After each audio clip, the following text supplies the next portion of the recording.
ध्यान से देखना, पहले कैसे बनती थी इनकम स्टेटमेंट, ये पता होना चाहिए। ठीक है ना। इस चैप्टर के लिए ये एक्स्ट्रा इंफॉर्मेशन है, आगे के लिए ये पार्ट होगा उसका, बट ये इसी पे बेस्ड है, इसीलिए साथ ज्यादा बेटर रिलेट कर पाएंगे। पहला आइटम क्या होता है, नेट सेल्स।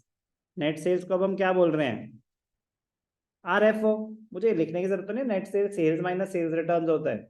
अगर जरूरत है तो फिर आपको कुछ और करने की जरूरत है, गलत जगह बैठे। Net sales minus COGS. Net sales minus COGS क्या होता था, ग्रॉस प्रॉफिट। सीओजीएस को आप क्या बोलते हैं, cost of RFO, cost of revenue from operations. Gross profit में से माइनस होता था, क्या माइनस होता था, ऑपरेटिंग एक्सपेंसेस। तो क्या आता था, ऑपरेटिंग प्रॉफिट। क्या आता था, ऑपरेटिंग प्रॉफिट। फिर इसमें से माइनस होता था, क्या माइनस होता था, नॉन ऑपरेटिंग एक्सपेंसेस। बाकी सारे एक्सक्लूडिंग इंटरेस्ट। प्लस होता था नॉन ऑपरेटिंग इनकम। फिर आता था, को बोलते हैं profit before interest and tax. इसमें से माइनस होता है, क्या माइनस होता है, इंटरेस्ट, जिसे आप बोलते हैं फाइनेंस कॉस्ट। तो आता है पीबीटी। पीबीटी क्या है आपका, profit before tax.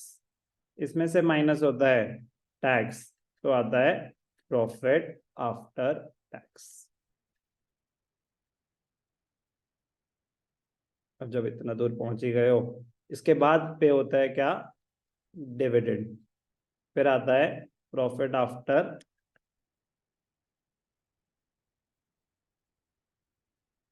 Interest, tax and dividend. Profit after tax को प्यार से earning available to shareholders भी बोलते हैं, earning available to shareholders. कह रहे हो गया सबका, हमारे लिए कुछ जोड़ा है, तो ये वो है। कह रहे हाँ रुको रुको, अभी तुम्हारे को भी देंगे, क्या देंगे, डिविडेंड। तो प्रॉफिट आफ्टर टैक्स मतलब सारे डायरेक्ट एक्सपेंसेस मीट हो गए, सारे ऑपरेटिंग नॉन ऑपरेटिंग टैक्स सब कुछ पे हो चुका है। उसके बाद जो बचता है प्रॉफिट आफ्टर टैक्स को earning available to shareholders भी बोलते हैं। फिर उसमें से डिसाइड करते हैं कि कितना डिविडेंड देना है, कितना रखना है। इसको बोलते हैं, क्या बोलते हैं इसको, रिटेन्ड अर्निंग्स। क्या बोलते हैं इसको, रिटेन्ड अर्निंग्स। रिटेन्ड अर्निंग्स मतलब profits after payment of dividend, कितना रिटेन कर लिया बिजनेस में। ये पीएटी और कुछ नहीं, आपका balance of statement of PNL. ये सरप्लस वहां जाता है, फिर वहां से डिस्ट्रीब्यूशन होती है, कुछ डिविडेंड को दे रहे हैं, कुछ रिजर्व्स क्रिएट कर रहे हैं, जो भी है। काम की बात पे आते हैं।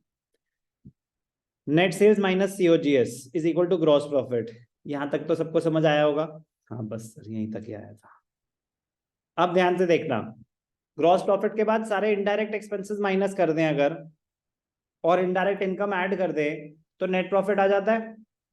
ग्रॉस प्रॉफिट के बाद सारे इनडायरेक्ट एक्सपेंसेस जो भी पीएनएल में डेबिट साइड पे आते हैं एक्सपेंसेस माइनस होते हैं, इनडायरेक्ट इनकम ऐड होती है, तो सीधा नेट प्रॉफिट आ जाता था, which is profit before tax. उसमें से टैक्स माइनस हो जाएगा तो प्रॉफिट आफ्टर टैक्स आ जाएगा।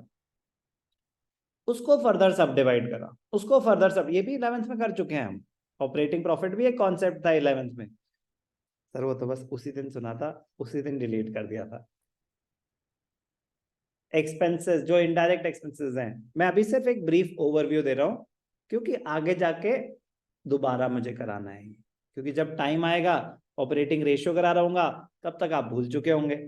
तो मैं बस आपको ये बता रहा हूं कि एक्सपेंसेस को डायरेक्ट और इनडायरेक्ट में तो सेग्रीगेट करना ही करना है। इनडायरेक्ट एक्सपेंसेस को ऑपरेटिंग और नॉन ऑपरेटिंग में भी करना पड़ेगा। सिर्फ ये पता होना चाहिए नॉन ऑपरेटिंग कौन से होते हैं। नॉन ऑपरेटिंग होते हैं आपके अब normal losses, loss by fire, loss by theft, आग लग गई, चोरी हो गई, loss on sale of fixed assets, finance cost, ये सब ऑपरेटिंग एक्सपेंसेस नहीं होते, ये सब ऑपरेटिंग एक्सपेंसेस नहीं होते। बाकी सारे ऑपरेटिंग होते हैं, जैसे employ benefit expenses, it is an operating expense. तो मैं बस आपको ये बताता ना, finance cost non operating expense, employ benefit expenses operating expense. जो डायरेक्ट है उसमें ऑपरेटिंग नॉन ऑपरेटिंग की तो टेंशन ही नहीं है, क्योंकि वो तो पहले ही जा चुका है डायरेक्ट एक्सपेंस में। इनडायरेक्ट एक्सपेंसेस जो है वो ऑपरेटिंग हो सकते हैं, नॉन ऑपरेटिंग हो सकते हैं। तो एम्प्लॉय बेनिफिट एक्सपेंसेस ऑपरेटिंग है, फाइनेंस कॉस्ट नॉन ऑपरेटिंग, मतलब ऑपरेटिंग नहीं है। नॉन ऑपरेटिंग में भी अलग से डिस्क्लोजर आएगा बाद में, ऑपरेटिंग नहीं है। डेप्रिसिएशन एंड अमोर्टाइजेशन आपका ऑपरेटिंग एक्सपेंस होता है। अदर एक्सपेंसेस, कह रहा भाई साहब ये तो नोट्स टू अकाउंट्स बताएंगे कि उसमें आ क्या रहा है, उसमें कैरेज है तो वो ऑपरेटिंग क्या, वो तो फिर डायरेक्ट एक्सपेंसेस का पार्ट हो गया। उसमें इलेक्ट्रिसिटी एक्सपेंसेस हैं तो वो ऑपरेटिंग है।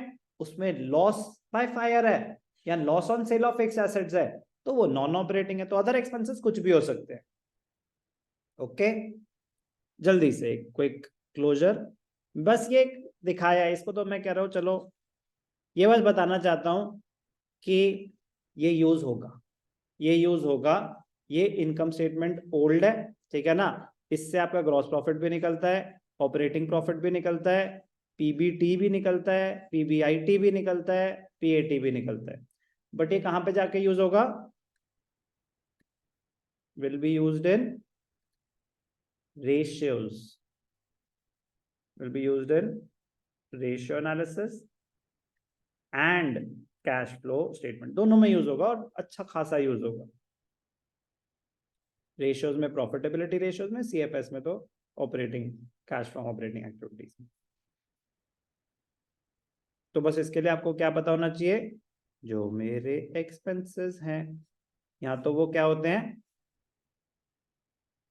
डायरेक्ट एक्सपेंसेस, या वो क्या होते हैं, इनडायरेक्ट एक्सपेंसेस। जो मेरे इनडायरेक्ट एक्सपेंसेस हैं या तो वो होते हैं ऑपरेटिंग एक्सपेंसेस या वो होते हैं नॉन ऑपरेटिंग एक्सपेंसेस। अभी बस मैंने आपको ट्रेलर दिया और अभी जरूरत नहीं है, क्योंकि अभी मेरा प्राइमरी मोटिव क्या है, ये समझना, ये समझना, मतलब एक होता है ना क्लियर होना चाहिए अभी मेरी प्रायोरिटी क्या है। अभी मेरी प्रायोरिटी है जो new statement of profit and loss है वो मुझे ढंग से समझ आए, याद हो जाए, और उसमें बस मुझे ये पता हो कौन सा डायरेक्ट है। ये भी एक एडिशनल चीज कर रहे हैं, बट प्लीज वो साथ साथ ही हो जाना चाहिए कि कौन सा डायरेक्ट एक्सपेंस है, कौन सा इनडायरेक्ट एक्सपेंस है। आप अपना आगे का थोड़ा सा काम कम कर देंगे। चलो कंटेंट्स भी सुन लेते हैं एक बारी।